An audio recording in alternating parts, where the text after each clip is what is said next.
Hello दोस्तों, आप सभी का फिर से स्वागत है अपने यूट्यूब चैनल देवराज में।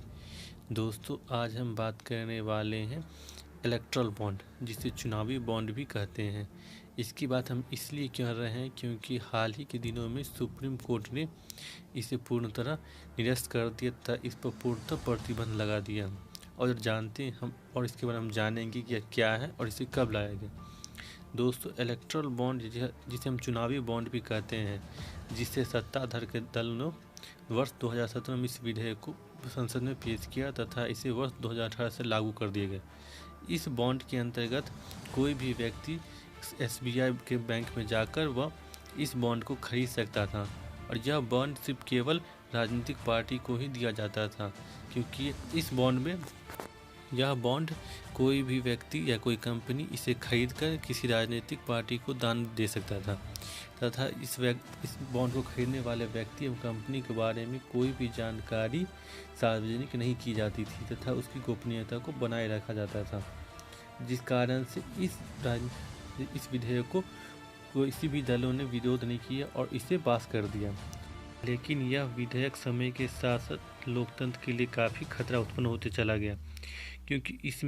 इस बॉन्ड के द्वारा दिए गए दान का किसी प्रकार कोई भी रिकॉर्ड नहीं सार्वजनिक होता था तथा इसके माध्यम से सत्ताधारी दल दिन प्रतिदिन लोगों से फंड लिया करते थे, जिसे अपने चुनाव में अपने हिसाब से इसका खर्च किया करते थे। जिसके बाद भारत के निर्वाचन आयोग ने कई बार इस पर आपत्ति भी जताई और वर्ष 2020 में उन्होंने सुप्रीम कोर्ट में याचिका भी दाखिल की, जिस पर कई वर्षों से इस पर गहन जांच चलने के बाद इस इलेक्ट्रल बॉन्ड की पूर्णतः जांच करने के बाद 17 फरवरी 2024 को सुप्रीम कोर्ट ने इसे पूर्णतः निरस्त कर दिया तथा एसबीआई को यह आदेश दिया, जो उन्होंने जारी किए गए सभी बॉन्ड के बारे में पूर्ण जानकारी वो निर्वाचन आयोग को सौंपे, ताकि निर्वाचन आयोग इसके बारे में पूर्ण जानकारी जुटा सके तथा इसके हिसाब से वह अपने आगे की कार्रवाई को किया जा सके। अब हम इस इलेक्ट्रल बॉन्ड के विशेषताओं के बारे में समझते हैं। यह इलेक्ट्रल बॉन्ड भारतीय स्टेट बैंक के द्वारा ही सिर्फ जारी किया जाता था और यह 1000 रुपये, 10,000 रुपये, 1,00,000 रुपये तथा 10 लाख एवं 1 करोड़ रुपये के गुणात्मक के रूप में जारी किया जाता है। अर्थात किसी व्यक्ति को, किसी पार्टी को 5 करोड़ रुपये दान करने होते तो वह 1 करोड़ के 5 बॉन्ड को खरीद कर उस पार्टी को दान में दे सकता था। यह इलेक्ट्रल बॉन्ड पूर्णतः ब्याज मुक्त होता था तथा धारक द्वारा मांगे जाने पर यह देय नहीं था। यह भारतीय नागरिक अथवा भारतीय स्थापित संस्थाएं इसे खरीद सकती थी तथा इसे व्यक्तिगत रूप, संयुक्त रूप से भी खरीदा जा सकता था। यह बॉन्ड प्रत्येक महीने के 1 से लेकर 15 तारीख तक जारी किया जाता था। इसी बीच इस बॉन्ड को खरीदना होता था, इसके पश्चात नहीं ये कोई खरीद सकता था। इस बॉन्ड को ग्रहण करने के कई पात्रता थे। यह बॉन्ड केवल जनप्रतिनिधि अधिनियम 1951 की धारा 29A के तहत पंजीकृत राजनीतिक दल ही प्राप्त कर सकते थे और वह इस बॉन्ड को ग्रहण करके या इसे बैंक में विड्रॉ करके इसे अपने हिसाब से इसे खर्च कर सकते थे, क्योंकि इस बॉन्ड में इस प्रकार के कोई भी गाइडलाइंस नहीं दिया गया था तथा इस बॉन्ड का उपयोग केवल राजनीतिक पार्टी ही कर सकती थी। इसे अन्य किसी भी कार्य में इसका उपयोग नहीं किया जा सकता था। इस चुनावी बॉन्ड को डिजिटली अथवा चेक के माध्यम से खरीदा जा सकता था या नकदीकरण के राजनीतिक दल के अतिरिक्त बैंक के खाते में ही किया जाता था।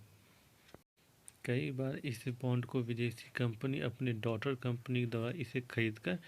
और भारत में रह रहे राजनीतिक पार्टियों को दान करती थी, ताकि वह इस बॉन्ड का उपयोग करके वो सत्ता में आए तथा उस कंपनी के लिए वो फायदेमंद रहे। लेकिन भारतीय चुनाव में विदेशी कंपनियों को दान करने की, राजनीतिक दलों को दान करने की किसी प्रकार का कोई भी अनुमति नहीं है, लेकिन वह इस डिजिटली बॉन्ड को खरीदकर राजनीतिक पार्टियों में हस्तक्षेप करते थे ताकि भारतीय चुनाव को वो अपने हिसाब से चलाया जा सके। यह चुनावी वन भारतीय लोकतंत्र के लिए एक चिंता का विषय बन चुका था, क्योंकि इसके द्वारा राजनीतिक दलों की फंडिंग में पारदर्शिता का का अभाव था, जिसके कारण वह धन का उपयोग का खुलासा नहीं करते थे तथा नकद लेन देन की कमी हो गई, जिससे भले ही यह डिजिटली लेन देन को बढ़ावा मिला, लेकिन इससे काला धन से होने वाली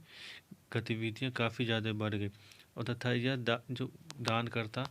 को भी संरक्षण प्रदान किया करता था।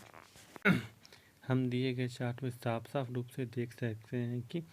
वर्ष 2018 से लेकर 22-23 तक विभिन्न पार्टियों को कुल कितनी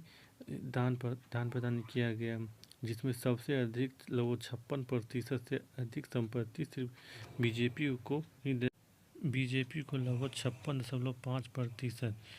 जो पूरे कुल 11,733 करोड़ का लगभग 6,000 से अधिक ज़्यादा करोड़ को इनकम हुआ है,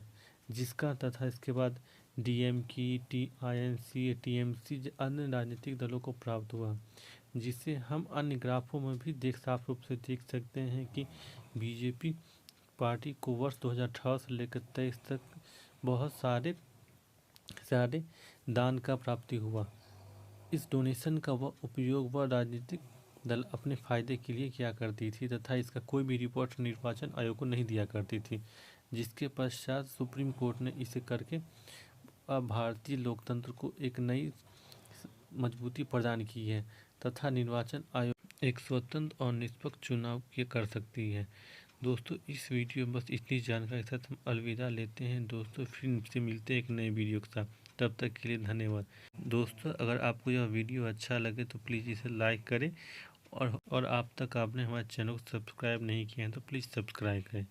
मिलते हैं एक नए वीडियो में।